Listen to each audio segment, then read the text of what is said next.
wiwisikan ko kayo ng tubig na dalisay upang kayo'y luminis. Bibigyan ko kayo ng bagong puso at bagong espiritu.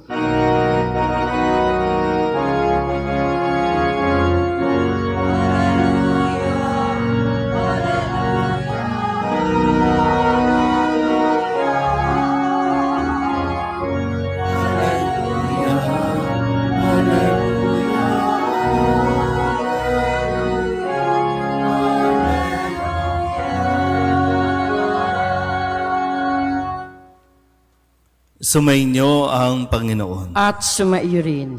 Ang mabuting balita ng Panginoon ayon kay San Juan. Papuri sa iyo, Panginoon. Noong panahong iyon, tumingala si Jesus sa langit at ang wika, Ama, dumating na ang oras. Parangalan mo ang iyong anak upang maparangalan ka naman niya. Sapagkat pinagkalooban mo siya ng kapangyarihan sa sangkatauhan upang magbigay ng buhay na walang hanggan sa lahat ng ibinigay mo sa Kanya. Idinadalangin ko sila, hindi ang sanlibutan, kundi ang lahat ng ibinigay mo sa akin, sapagkat sila'y sa iyo.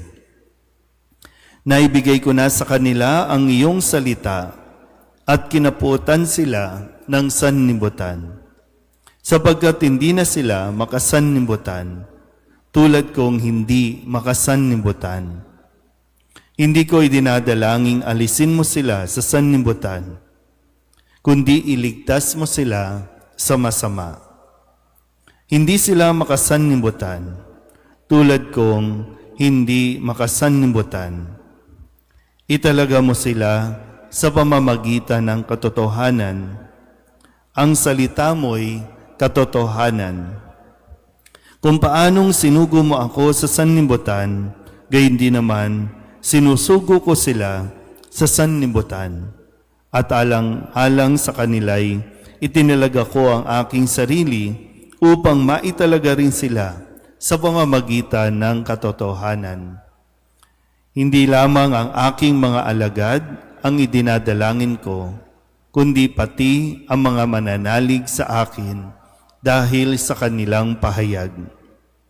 Maging isa nawa silang lahat, Ama, kung paanong ikaw ay nasa akin at ako'y nasa iyo. Gayon din naman, maging isa sila sa akin, upang maniwala ang sanlibutan na ikaw ang nagsugo sa akin. Ang karangalang ibinigay mo sa akin ay ibinigay ko sa kanila upang sila'y ganap na maging isa, gaya nating iisa. Ako'y nasa kanila at ikaw ay nasa akin, upang lubusan silang maging isa. At sa gayon, makikilala ng sanlibutan na sinugo mo ako at sila'y iniibig mo katulad ng pag-ibig mo sa akin. Ama, nais kong makasama sa aking kinaroroonan ang mga ibinigay mo sa akin, upang mamasdan nila ang karangalang bigay mo sa akin, sapagkat inibig mo na ako bago pa nilikha ang sanlibutan. Makatarungang Ama, hindi ka nakikilala ng sanlibutan, ngunit nakikilala kita. At nalalaman ng mga ibinigay mo sa akin na ikaw ang nagsugo sa akin.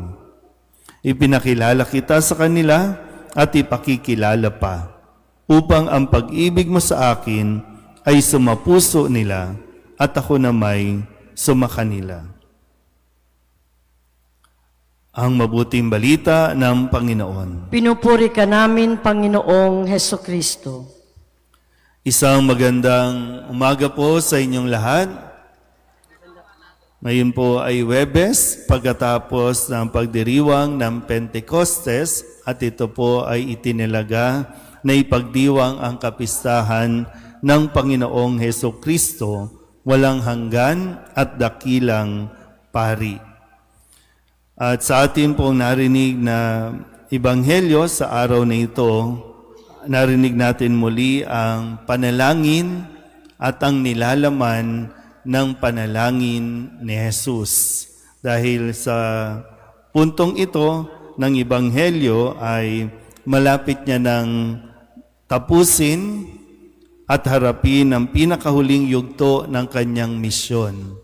Pero dito po sa kanyang mga panalangin, isa sa matingkad na pwede natin matutunan ay ang kanyang pagiging masunurin. Sabi niya nga po, masunurin. Yung obedience.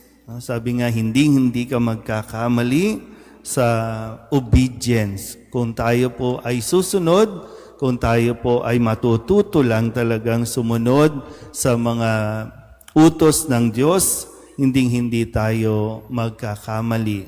Pwede tayong mahirapan, pwedeng makaranas ng konting, hindi ko alam kung konti, no? Kasi sa ating pong narinig ng mga kwento sa Ebanghelyo, matindi ang pinagdaanan ni Jesus.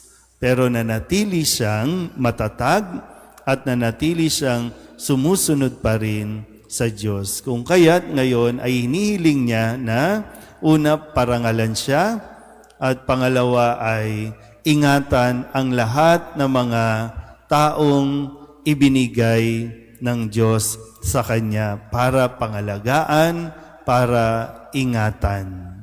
Kaya sa bahaging ito, nawa ay maging laman din ng ating panalangin yung tayo po ay mapabilang sa mga ibinigay ng Diyos. Kasi hindi lahat. At ang gusto ni Jesus, lahat ng ibinigay ng Ama sa Kanya ay mapabilang o makasama niya sa langit. So, sino sa atin ang makakasama sa langit? Hindi pa natin alam. Diba? Kaya nga, ipagdasal din natin, tularan natin si Jesus na patuloy na nagdarasal. At kung tutusin, sa bawat pagdiriwang ng misa, si Kristo ang nagdiriwang. Sa bawat misa, si Kristo ang naghahandog, nag-aalay para sa ating lahat. I'm sure, no, kung si Kristo ay makikita nating nakatayo diyan sa altar, piruin mo, no, ipinagdarasal tayo ni Jesus.